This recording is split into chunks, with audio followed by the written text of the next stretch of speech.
Innal hamdalillah nahmaduhu wa nasta'inuhu wa nastaghfiruhu wa na'udzu billahi min shururi anfusina wa min sayyiati a'malina. May yahdihillahu fala mudilla lahu wa may yudlil fala hadiya lahu. Asyhadu an la ilaha illallah wahdahu la syarika lah wa asyhadu anna Muhammadan abduhu wa rasuluh. Allahumma salli ala sayyidina Muhammad wa ala alihi wa sahbihi wa man tabi'ahum bi ihsani ila yaumiddin. Amma ba'du, fa ya ibadallah, usikum wa iyaya bitaqwallah faqad fazal muttaqun.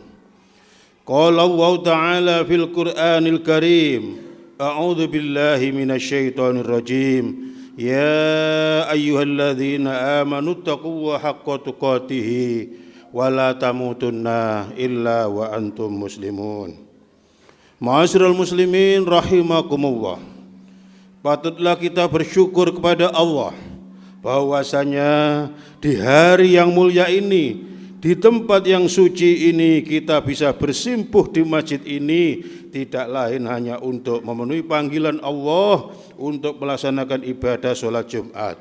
Mudah-mudahan ibadah kita mulai awal hingga akhir nanti dapat ridho dan diterima oleh Allah Subhanahu wa taala. Amin amin ya rabbal alamin.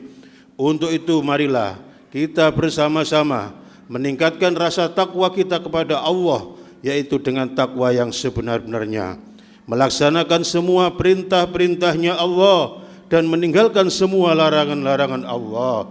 Insya Allah dengan modal takwa inilah kita senantiasa bisa hidup selamat baik di dunia maupun di akhirat kelak. Ma'asyiral muslimin rahimakumullah, ada 6 macam perusak ukhuwah Islamiyah yang harus dihindari oleh setiap muslim, yaitu yang pertama, tamak terhadap dunia.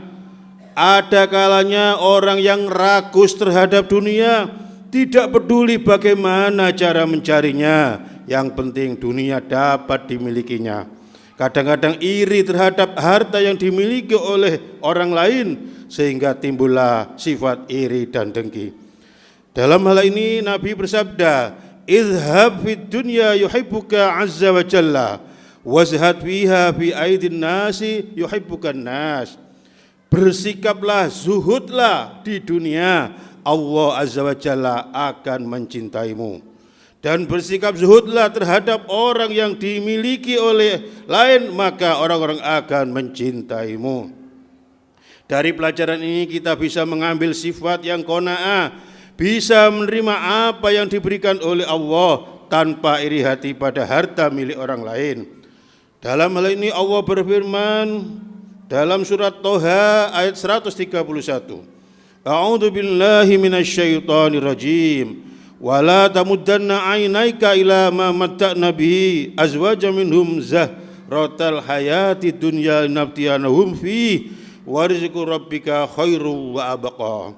Dan janganlah kamu tujukan kedua matamu kepada apa yang telah kami berikan kepada golong-golongan mereka sebagai bunga kehidupan dunia untuk kami coba mereka dengannya.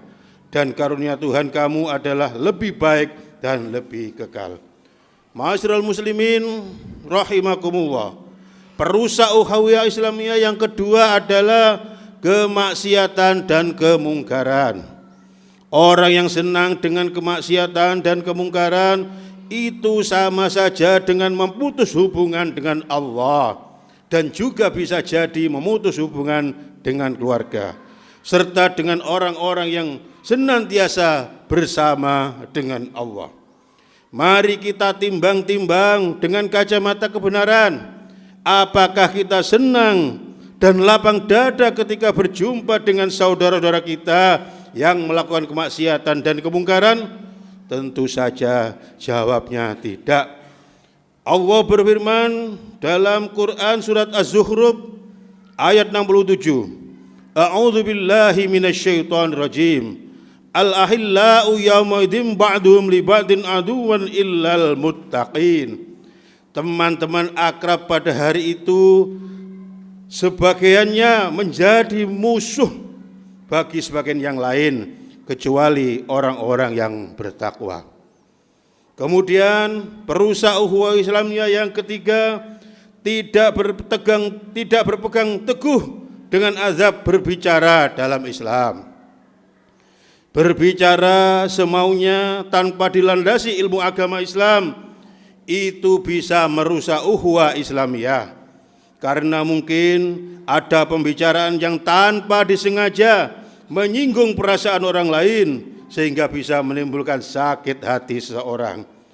Allah berfirman dalam surat Al-Isra ayat 53, wa qul ibadi yaqulun lati hiya ahsan inna syaitana yanzahu bainahum inna syaitana kana lil insani aduwwam mubina.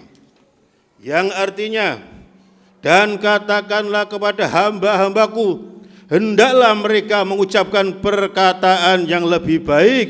Sesungguhnya syaitan itu senang menimbulkan perselisihan di antara mereka.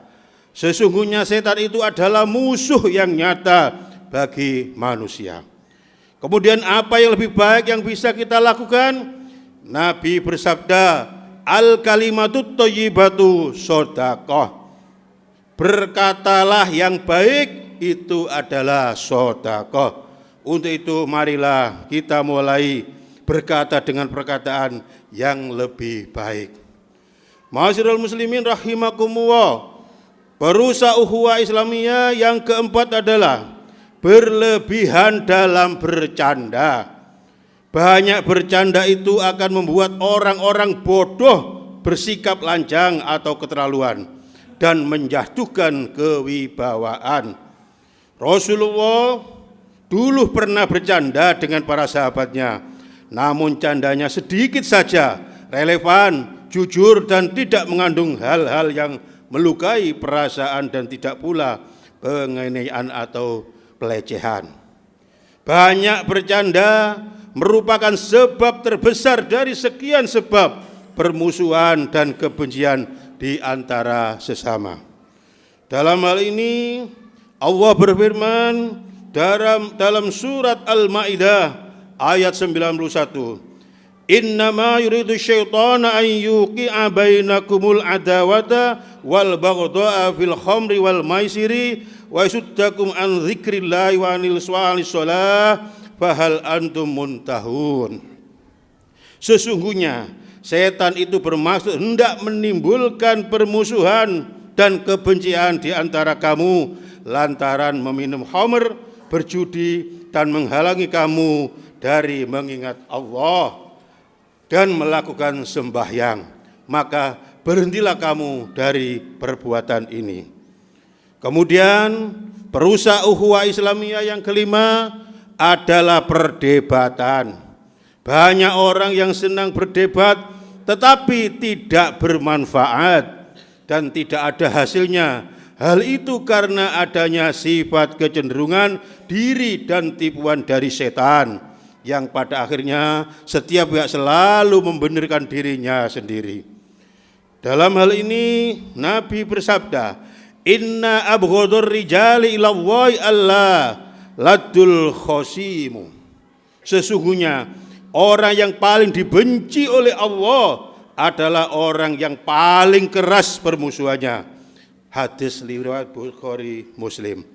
Kemudian sabdanya pula, ma shalla qaumum ba'da hudaya kanu alaihi illa utul jadala. Tidaklah suatu kaum itu tersesat setelah mereka dahulu berada di atas petunjuk kecuali karena mereka suka berdebat.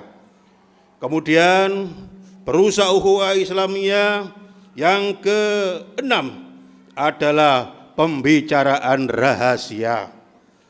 Sesungguhnya berbicara rahasia yang mengandung dosa dan permusuhan itu adalah bagian dari godaan setan. Maka dari itu hindarilah pembicaraan yang sifatnya rahasia karena akan mengundang kesedihan orang lain. Idza kuntum salasata fala yatanajasnani duna sahibima fa inna dzalika yuhsinuhum. Apabila kamu bertiga, maka jangan berbicara berdua dengan berbisik, karena akan menimbulkan ketidaknyamanan lagi bagi orang yang ketiga. Sebaiknya berbicaralah dengan keras agar semua dapat mendengarkannya. Ma'asyiral muslimin rahimakumullah, dari sifat-sifat yang bisa merusak ukhuwah Islamiyah dan yang kelima ini, marilah kita jaga, jangan sampai menimpa pada diri kita, agar supaya tali persaudaraan dalam kita berukhuwah Islamiyah ini bisa terjadi, bisa tersambung dengan lancar dan aman.